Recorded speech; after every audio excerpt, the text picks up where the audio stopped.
Good afternoon students. हमने 7.5 exercise तक की थी, आज हम 7.6 एक्सरसाइज स्टार्ट करते हैं। तो देखो इसमें हमारे पास होगा क्या, अब मुझे करनी होगी, देखो पहले अपने पास जितनी भी अरेंजमेंट्स मुझे करनी थी ना वो किसी एक लाइन में करनी थी। अब मुझे इस एक्सरसाइज में करने क्या होंगी, साइक्लिक अरेंजमेंट्स, यानी कि मुझे साइक्लिक परमुटेशन निकालनी है। साइक्लिक अरेंजमेंट मीन्स जब सारे के सारे एक सर्कल की फॉर्म में बैठे हैं पर्सन्स, ठीक है, तो तब उस टाइप की अरेंजमेंट्स मैं करूंगी कैसे, वो देखो कि हम सबसे पहले क्या करेंगे। देखो हम सबसे पहले क्या करेंगे, देखो लाइन के लिए जब भी हम कोई अरेंजमेंट करते थे, जैसे मान लो हमारे पास 3 पर्सन थे, तो फर्स्ट सेकंड थर्ड, इस तरीके से मैंने उनको बैठा दिया और बाकी के लिए हमारे पास जगह बचती थी 1 2 3 4 ऐसी जगह बच जाती थी। लेकिन अगर मैं इसी को अब कंबाइन कर दूं कि भाई ये मैंने 3 को इकट्ठा ऐसे एक सर्कल की फॉर्म में ले लिया, तो अब जो मेरे पास इन्हीं लोगों के बीच जगह बच गई वो कितनी है, 1 2 3। तो इसका मतलब ये है कि सर्कल में जितने हमारे पास लोग होंगे ना, अब उसमें उस अकॉर्डिंग हमारे पास एक जगह भी कम हो जाएगी। जैसे अब यहाँ पे देखो 3 लोग थे तो 4 जगह थी। अब साइक्लिक में क्या होगा, लोग 3 हैं तो जगह भी अब 3 ही बच गई। तो जैसे इसके लिए हम simply n factorial npn type की फॉर्म लिखते थे लाइन के लिए, तो वो हम लिख देते थे npn मीन्स n फैक्टोरियल। लेकिन अब साइक्लिक वाले के लिए वो मेरी परमुटेशन बन क्या जाएगी, n-1 फैक्टोरियल। क्यों, क्योंकि एक स्पेस अब कम हो गया, ठीक है। तो जब भी मुझे साइक्लिक परमुटेशन लेनी हो तो मैं कैसे लूंगी, n-1 फैक्टोरियल बेस में। और अगर मेरे पास वो जो चीजें जो मैं जिनकी मुझे अरेंजमेंट्स करनी है अगर वो सेम हो, तो जैसे अगर मेरे पास 2 ब्लैक बॉल्स हैं, 5 रेड बॉल्स हैं, ठीक है, तो टोटल क्या होगी, 7 बॉल्स होगी। तो मैं उनकी अरेंजमेंट कैसे करूंगी, 7-1 यानी कि 6 फैक्टोरियल। अब देखो मैंने 2 ब्लैक बॉल ली तो वो क्योंकि सेम है, सेम वाला आता था ना डिवाइड में, तो हम वही लिखेंगे। 5 रेड बॉल्स थी तो वो 5 फैक्टोरियल, ठीक है। इस वे में मैं उसकी अरेंजमेंट करूंगी। अगर यही चीज मुझे लाइन में अरेंज करनी होती तो 7 बोले थी तो 7 फैक्टोरियल बाय 2 फैक्टोरियल 5 फैक्टोरियल, लेकिन अब साइक्लिक में वो ये हो जाएगी, ठीक है। अच्छा, और अगर मुझे सिर्फ ये बोल दिया कि मुझे क्लॉकवाइज ही जाना है, सिर्फ इस डायरेक्शन में, सिर्फ एक डायरेक्शन में अगर मुझे जाना है तो वो उसका भी हाफ हो जाएगा। n-1 फैक्टोरियल था टोटल, अगर मुझे सिर्फ किसी एक ही डायरेक्शन में जाना है तो हो जाएगा हाफ ऑफ n-1 फैक्टोरियल। चाहे फिर मुझे क्लॉकवाइज जाना हो, चाहे फिर मुझे एंटी क्लॉकवाइज आना हो। अगर किसी एक पर्टिकुलर डायरेक्शन में जाना हो तो मैं हाफ ऑफ n-1 फैक्टोरियल करूंगी। अगर मैं सिंपल साइक्लिक मुझे बोला तो मैं दोनों डायरेक्शन में जा सकती हूँ, ठीक है। वो डिपेंड करता है मुझे सम कैसा दे रखा है, सम के अकॉर्डिंग मुझे पता चलेगा, क्लियर। तो हम इसके देखो हम सम स्टार्ट करते हैं। फर्स्ट सम इसमें हमारे पास है क्या, इन how many ways can 8 students be arranged in A line, कि कितने नंबर ऑफ वेज में 8 स्टूडेंट को एक लाइन में अरेंज कर सकते हो। 8 फैक्टोरियल वेज में 8 भी 8 हो जाएगा, यानी कि 8 फैक्टोरियल वेज में, ठीक है। तो इसको सोल्व करके आंसर आ जाएगा हमारे पास। फिर इनने सर्कल, सर्कल में कैसे अरेंज करोगे, n-1 फैक्टोरियल वेज में, मीन्स 8-1 फैक्टोरियल, जो कि क्या हो गया 7 फैक्टोरियल, ये इसका आंसर हो जाएगा।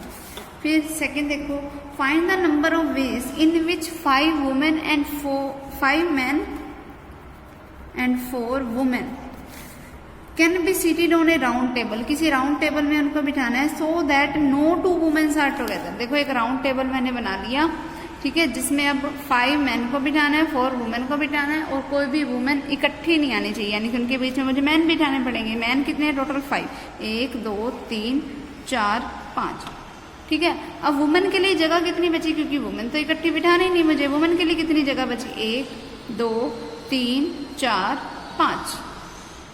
वुमेन के लिए स्पेस कितने हैं मेरे पास, 5। टोटल वुमेन्स कितनी हैं, 4। तो वुमेन के लिए तो आ गया 5p4। अब देखो ये जो मैन मैंने अरेंज कर रखे हैं ये आपस में तो कैसे भी बैठ सकते हैं, तो इसके लिए क्या आ जाएगा 5p5। लेकिन क्योंकि हम बात कर रहे हैं कि मुझे इनको राउंड टेबल के अकॉर्डिंग बिठाना है, तो इंटू में क्या आ गया 5-1 फैक्टोरियल, ठीक है। इस तरीके से मैं इनकी अरेंजमेंट करूंगी, क्लियर। फिर अब नेक्स्ट देखो, the 11 cabinet ministers of a state sit together to discuss a report, कि टोटल 11 कैबिनेट मिनिस्टर हैं, कैबिनेट मिनिस्टर्स, ठीक है। फिर हमें बोला इनको इकट्ठा बैठना है एक रिपोर्ट पर डिस्कस करने के लिए। In how many ways can they sit themself on a round table so that education and revenue ministers sit together. कि ना ये 11 टोटल मिनिस्टर है, उसमें से एक एजुकेशन मिनिस्टर है, एक रिवेन्यू मिनिस्टर है। हमें इन दोनों को इकट्ठा बिठाना है। तो जब भी किसी चीज को मुझे एक साथ रखना हो तो वो एज ए वन क्वांटिटी काम करेगा। अब मुझे राउंड टेबल में बिठाना है, तो राउंड टेबल के लिए देखो वैसे टोटल मेरे पास 11 पर्सन्स हैं। 11 में से मुझे एजुकेशन और रिवेन्यू को हमेशा इकट्ठा रखना चाहिए, तो एज ए वन क्वांटिटी काम करेंगे। ठीक है, तो मैं इनको अलग अलग काउंट ही नहीं करूंगी, तो वो काउंट अब मेरे पास टोटल क्वांटिटीज कितनी होंगी 10।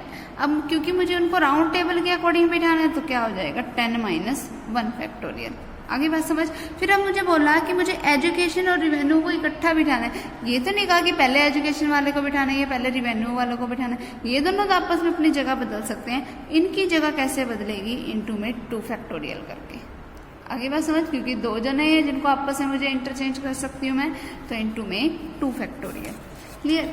फिर अगला देखो, there are 3 identical black balls, 3 black balls हैं। 4 identical blue balls, 4 blue balls हैं। फिर 5 identical red balls, 5 red balls हैं। फिर in how many ways can they be arrange in a row, तो कितने नंबर ऑफ वेज में हम इनको रोज में अरेंज कर सकते हैं। तो देखो टोटल बॉल्स कितनी है, 3 and 4 7, 7 and 4 12। तो उनकी अरेंजमेंट एक रो में कैसे हो सकते हैं, 12 factorial by 3 factorial into 4 factorial into 5 factorial. जो चीज रिपीट करती है हम वो नीचे लिखते हैं ना, तो वो उसके लिए आ गया। आगे बात समझ। फिर अब मुझे करना है कि around a circle, around a circle वाले के लिए क्या हो जाएगा, यहाँ पे 12 minus 1 factorial divided bye 3 factorial 4 factorial 5 factorial. मतलब बना क्या, 11 factorial divide by 3 factorial 4 factorial 5 factorial. ये इसका रिजल्ट हो जाएगा। क्लियर। फिर अब हम नेक्स्ट देखते हैं सम। अच्छा, ये एक्सरसाइज हमारी कंप्लीट होगी, इतनी ही थी ये एक्सरसाइज। ठीक है, 5 ही सम थे, यही हमारे कंप्लीट हो गए। अब देखो हम नेक्स्ट एक्सरसाइज स्टार्ट करते हैं। देखो नेक्स्ट एक्सरसाइज है हमारे पास कॉम्बिनेशन। कॉम्बिनेशन देखो नाम से ही पता चल रहा है, मतलब मुझे किन्हीं चीजों को कंबाइन करके एक साथ लेना होगा, मतलब उनको मुझे कंबाइन करके रखना होगा। और जो कॉम्बिनेशन है, देखो फर्क क्या है, कॉम्बिनेशन वाले में भी एक तरीके से मुझे अरेंजमेंट करनी है, परमुटेशन भी एक तरीके से अरेंजमेंट थी, लेकिन अब दोनों में बेसिक डिफरेंस यही है कि परमुटेशन में क्या होता था कि पहले अगर मुझे 3 चीजें बाहर लेनी है ना, तो पहले मैं एक ले लेती थी, फिर मैं दूसरी बार निकालती थी, फिर मेरे को तीसरी बार निकालनी होती थी। लेकिन अगर मेरे पास कॉम्बिनेशन है तो इसका मतलब ये है कि मैं उन 3 चीजों को एक साथ ही बाहर निकाल रही हूँ। ठीक है, कॉम्बिनेशन में होगा क्या कि जब हमारे पास कोई total n number of things हैं और उसमें से मुझे r नंबर ऑफ थिंग्स को जब एक साथ बाहर निकालना हो, तब हम क्या रूल लगाते हैं, कॉम्बिनेशन का। ठीक है, कॉम्बिनेशन उसे कहते हैं। आगे बात समझ। अब कॉम्बिनेशन के लिए जो हमारे पास जो जनरल फॉर्मूला है वो देखो, कॉम्बिनेशन जो होता है वो किसके इक्वल होता है, NCR। कॉम्बिनेशन के लिए क्या लगेगा, C। और NCR किसके इक्वल होगा, n फैक्टोरियल, जो ऊपर वाली value total number of things वो फैक्टोरियल, डिवाइडेड बाय ये जो r है ना नंबर ऑफ थिंग्स वो भी, इनटू में n माइनस r फैक्टोरियल भी। जब मैंने तुम्हें ये NPR वाला फॉर्मूला बताया था तब मैंने तुम्हें ये बताया था n factorial by n minus r factorial. तो मैंने ये तुम्हें कहा था कि जितनी नंबर ऑफ थिंग्स मैंने चूज कर ली और उनकी अगर मुझे अरेंजमेंट करनी है तो मैंने बाकी बची चीज़ों को उसमें से निकालने के लिए, अलग करने के लिए उसको n माइनस आर फैक्टोरियल से डिवाइड किया। अब यहाँ पे मैंने इनटू में, कॉम्बिनेशन वाले में इनटू में r फैक्टोरियल भी लगाया, मतलब जो r थिंग्स मैं सिलेक्ट कर रही हूँ ना, मैं उसकी भी आपस में अरेंजमेंट कर रही हूँ। ठीक है, अब इसके लिए r फैक्टोरियल इसलिए आया क्योंकि वो जो r थिंग्स मैंने निकाली वो निकाल तो मैंने एक ही बार में ली ना, तो उसके लिए मुझे अलग अलग से तो अरेंजमेंट्स नहीं करनी पड़ी, तो वो इकट्ठी आ गई, तो इसीलिए यहाँ पे डिवाइड बाय में r फैक्टोरियल भी है। ये दोनों के फॉर्मूले हैं। ठीक है, रूल वही बिल्कुल सेम है कि जो r की जो वैल्यू होगी वो ऐसे होगी 0 less than r less than equals to n, कि r की वैल्यू 0 नहीं हो सकती, कि मतलब मैं कोई भी चीज़ सिलेक्ट ना करूँ, ऐसा कैसे पॉसिबल है। ठीक है, तो r की वैल्यू हमेशा 0 से बड़ी होगी, n से हमेशा छोटी होगी, और n के इक्वल भी जा सकती है कि मैं सारी की सारी चीज़ें एक साथ बाहर निकालूँ, ठीक है। तो 0 less than r less than equals to n, ये इसका रूल हो जाएगा।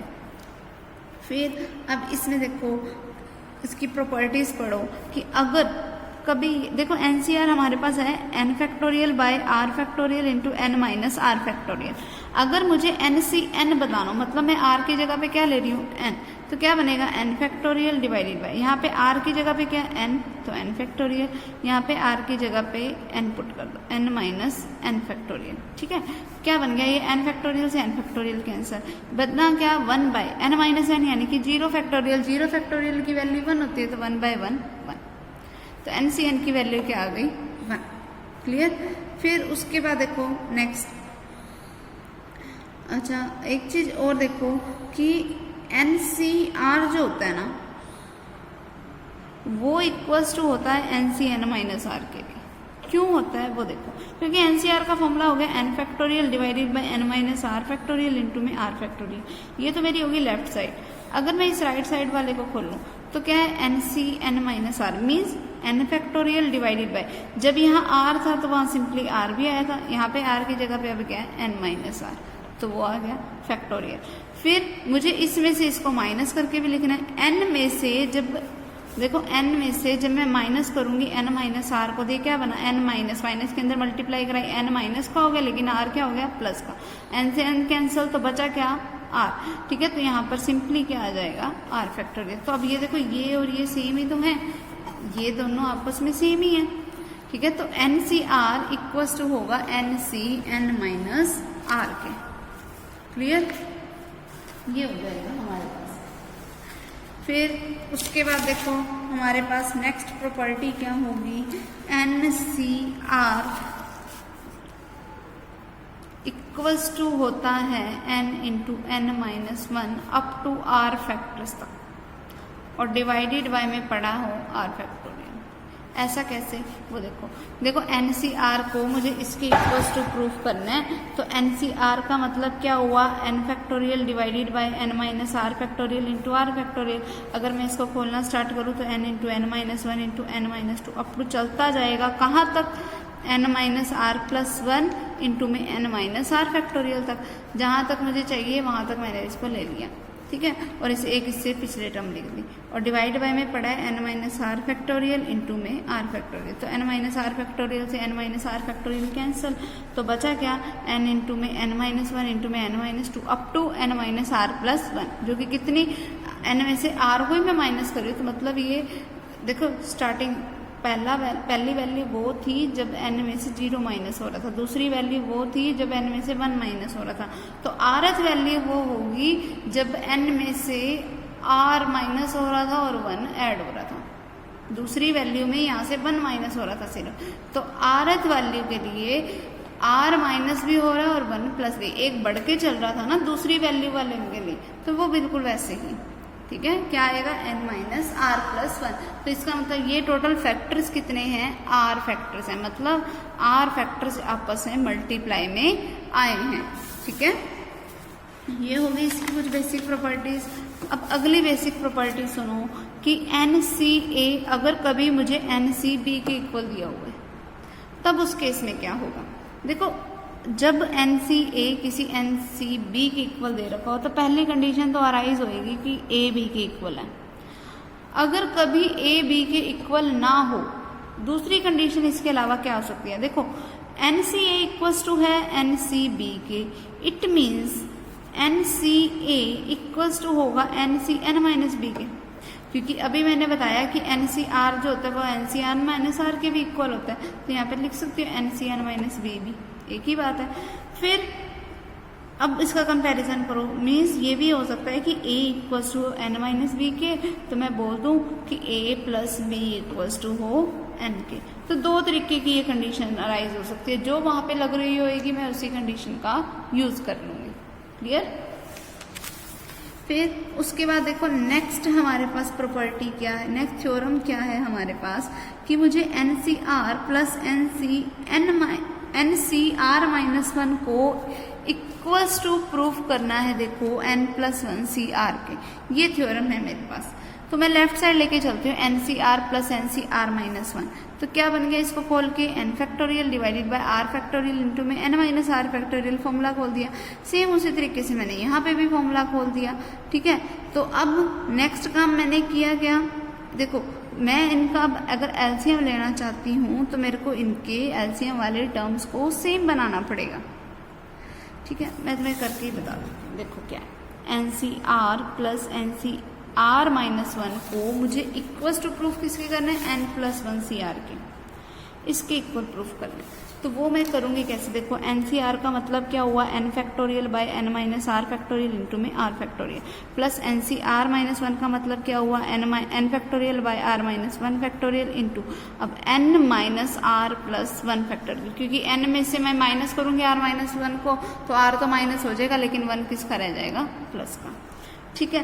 तो अब n फैक्टोरियल डिवाइडेड बाय, यहाँ पे क्या है n माइनस r फैक्टोरियल छोटा है इन दोनों में से, तो इसको तो एज इट इज पढ़े रहने दो। r और r-1 से ऐसे लिख सकती हूँ r into r-1 factorial plus n factorial divided bye, यहाँ पे क्या है r-1 फैक्टोरियल इंटू में n minus r plus 1 into में n माइनस r फैक्टोरियल। अब इनका एलसीएम ले लो, एलसीएम देखो क्या आएगा, नीचे कौन कौन सी टर्म बनी, नीचे मेरे पास पहले तो जो कॉमन ले रहे हैं ना, पहले मैं वो कॉमन ले लेती हूँ। चलो देखो इन दोनों में से ऊपर से कॉमन आ रहा है n फैक्टोरियल, तो वो मैंने कॉमन ले लिया। फिर इन दोनों में से और क्या कॉमन आ रहा है, एक तो n माइनस r फैक्टोरियल भी आ रहा है और r-1 फैक्टोरियल भी आ रहा है, तो वो भी कॉमन ले लिया मैंने। अब इसकी इंटू में क्या बचा, यहाँ से तो बच गया सिर्फ 1/r, वो लिख लिया मैंने, फिर प्लस वो लिख लिया, फिर n फैक्टोरियल कॉमन गया, r-1 फैक्टोरियल भी कॉमन गया, n माइनस r फैक्टोरियल भी कॉमन गया, बचा क्या 1/n माइनस r प्लस 1, ये बच गया। तो क्या है ये मेरे पास n factorial by n minus r factorial into में r-1 फैक्टोरियल, एलसीएम क्या आएगा r into n minus r plus 1, क्या बना n minus r plus 1 plus r से r कैंसल, क्या बचा n factorial divided by n minus r factorial into में r-1 factorial is equals to, यहाँ पे इंटू में क्या पड़ा है n plus 1 divided by r into में n minus r plus 1 factorial. अब देखो n फैक्टोरियल इंटू में n प्लस 1 का मतलब n प्लस 1 फैक्टोरियल हो गया। देखो जो रिजल्ट मुझे प्रूफ करना था उसमें मुझे यहाँ पर n+1 ही चाहिए था, तो वो बन गया ना n+1। अब यहाँ देखो n minus r factorial into में n माइनस r इंटू में क्या पड़े n माइनस r प्लस 1, तो ये क्या बन गया n minus r plus 1 factorial. अब r-1 फैक्टोरियल इंटू में r मीन्स r फैक्टोरियल हो गया, ये बन गई मेरे पास लेफ्ट साइड। देखो राइट साइड मेरे पास क्या थी n+1 CR, जिसका मतलब भी तो यही था n+1 फैक्टोरियल डिवाइडेड बाय में ये वाला r फैक्टोरियल, और फिर n+1 में से माइनस किसको कर दो r को, यानी कि n minus r plus 1 factorial, तो ये सेम ही तो है। तो हो गया इक्वल्स टू प्रूफ, क्या हो गया that NCR plus NCR-1 equals to होंगे n+1 CR के, ठीक है। सेम इसी तरीके से देखो याद रखने का तरीका, NC एक उससे कम है यहाँ पे, तो n की वैल्यू 1 बढ़ गई और r-1 में से बड़े वाला इधर आ गया। फिर उसके बाद अगला जब ऐसा हो NCR प्लस 1, अब देखो ऊपर वाला एक बढ़ गया, उनको ऐड किया तो n+1 C, अब देखो r और r+1 में से बड़ा कौन सा है r+1, तो ये हो जाएगा, कोरोलरी है ये, एक सेकंड रिजल्ट है। फिर नेक्स्ट हमारे पास क्या है, नेक्स्ट है हम थ्योरम हमारे पास कि अगर n और r दोनों नेचुरल नंबर हैं और 1 is less than equals to r is less than equals to n की फॉर्म है, तो NCR बाय NCR-1 जो होगा ना वो n minus r plus 1 by r के इक्वल होगा। तो सिंपल सी बात है ये, तो देखो NCR का मतलब क्या हुआ n factorial divided by n minus r factorial into में r factorial whole divided by, अब इसको भी खोल दो n factorial divided by r-1 factorial into में, अब n में से माइनस कर दो r को और 1 को भी माइनस किया तो 1 minus plus minus into minus क्या हो गया प्लस का, ये बन गया। अब first by second by third by fourth, यानी कि फर्स्ट की मल्टीप्लाई फोर्थ के साथ, फोर्थ क्या है r-1 फैक्टोरियल इंटू में n minus r plus 1 factorial divided bye में सेकंड इंटू थर्ड, तो वो मैंने लिख दिया। ठीक है, तो n फैक्टोरियल से n फैक्टोरियल कैंसिल। ठीक, अब ये क्या है, r माइनस 1 फैक्टोरियल छोटा है ऑब्वियसली r से, तो उसको तो एज इट इज रहने दिया। और ये जो n minus r plus 1 factorial है इसको मैंने लिख दिया n minus r plus 1 into में n माइनस आर फैक्टोरियल। नीचे वाला n minus r factorial as it is, r factorial का मतलब r into n minus r into r minus 1 factorial. r minus 1 factorial से r minus 1 factorial cancel, n minus r factorial से n minus r factorial cancel. तो बचा क्या, n minus r plus 1 divided by r। तो बचा क्या, n minus r plus 1 divided by r। यही result मुझे प्रूफ करना था। ठीक है, ये देखो यही रिजल्ट मुझे प्रूफ करना था। क्लियर? तो इस तरीके से हमारे पास सम है इस एक्सरसाइज के। क्लियर? इसकी एक्सरसाइज के देखो आज हम बस पहले 2 सम ही करेंगे, ज़्यादा नहीं करते। तो देखो पहला सम हमारे पास है क्या, 9c3, इसकी मुझे वैल्यू बतानी है। तो 9c3 देखो फॉर्मूला क्या होता है NCR का, n फैक्टोरियल यानी कि 9 फैक्टोरियल, फिर डिवाइडेड बाय में वो r वाला यानी कि 3 फैक्टोरियल, फिर n माइनस आर यानी कि 9 माइनस 3 फैक्टोरियल।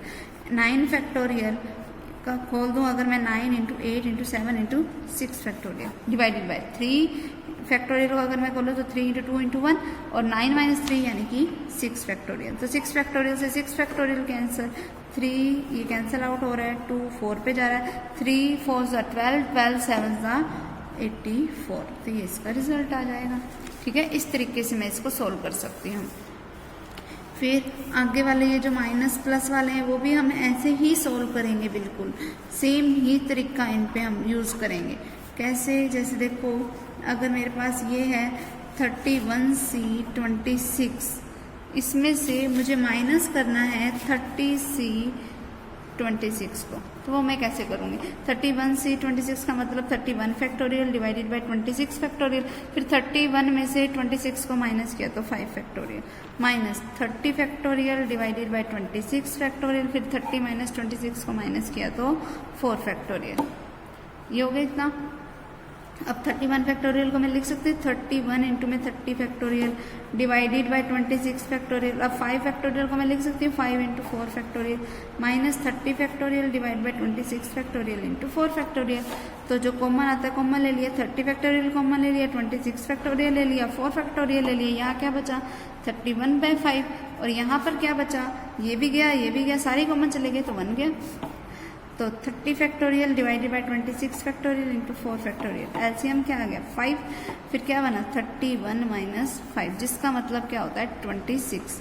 तो 30 फैक्टोरियल इंटू में 26 डिवाइडेड बाय 26 फैक्टोरियल नीचे पड़ा, इसको मैं लिख सकती हूँ 26 इंटू 25 फैक्टोरियल। ठीक है, क्या है 5 और 5 इंटू में 4 फैक्टोरियल मिलके क्या बना देंगे 5 फैक्टोरियल। 26 से 26 कैंसिल, तो ये क्या बना 30 factorial divided bye 25 factorial into 5 factorial, ये इसका रिजल्ट हो जाएगा। क्लियर? तो ये फर्स्ट सम जो है ये ही करेंगे हम। ठीक है, ये फर्स्ट सम कंप्लीट कर लेना बस।